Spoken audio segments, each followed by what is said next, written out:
This is an activity that's focused on the concept of pressure and cover. The way this activity plays out is that the attacking team, which is red, is trying to basically receive passes and pass the ball between these blue cones in order to score points. The blue team, which is our focus team, we're focusing on the defensive side of pressure and cover, their job is to prevent that. Because the blue team is outnumbered, they never can get into pressure cover balance. They can only ever get to pressure cover. The setup of this is pretty simple. The blue team will put 3 players in the middle.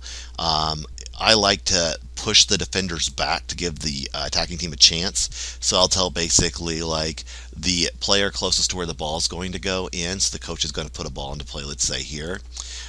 They will be touching the cone with their hand or foot, and the other 2 will be lined up on the line between the goals, ready to then react based on positionally where they need to be, based on where the ball goes. The coach must play the ball either to player 1 in this graphic or player 3, and the reason for that is we do not want to create any situation where a player can immediately just pass through the goal. So we want to put it here or here.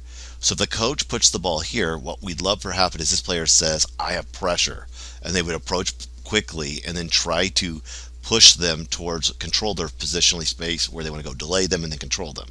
So in this case, maybe this player knows this player is not right-footed, and so they want to push him to their left. So they come out and they immediately push him to their left. These players will move into the cover position. Where do they need to be close enough to help in case this player gets beat one-on-one to stop them from potentially dribbling and scoring, but also cover the players behind? Players can move, the red team can move, the attackers can move and find positional spaces that are open. And so they need to work together to try to pass. But when they pass, we'll see now this person needs to say, I have pressure.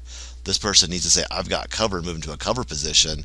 And this player needs to move into a cover position so that we have pressure, cover, cover. If they stay back here, they're in balance. But the problem with that is that this player can now move, come back through, and come quickly through.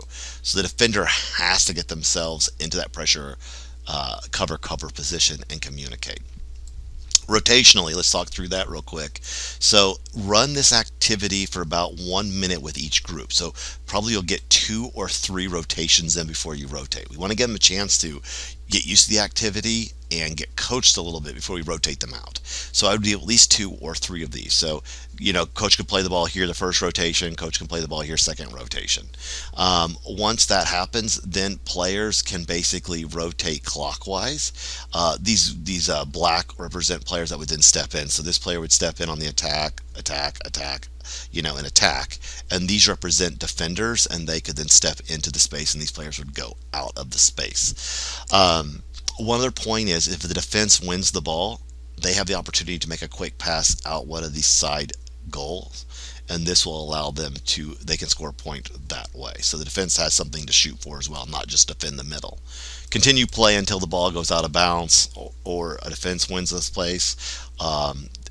But the attacking team can keep scoring, and you can have them keep score. So it could be attacking team has 5, and the defending team has 3, and then halfway through the activity time rotate the attackers to the defenders, and they can do the same thing.